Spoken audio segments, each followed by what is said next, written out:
Kumilig Lapu-Lapu City nagsugod na sa ilang off-site registration. Karong adlaw, gipahigayon kini sa usa ka mall sa Barangay Basak. Sukad magsugod ang continuing voters registration atong Pebrero 12. Niabot na sa 4,930 ang mga nagparehistrong mga botante.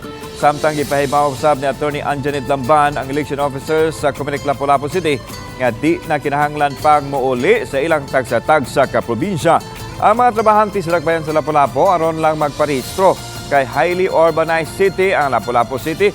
Dunay registration anywhere usab ang gitanyag sa Kumilig Lapu-Lapu City.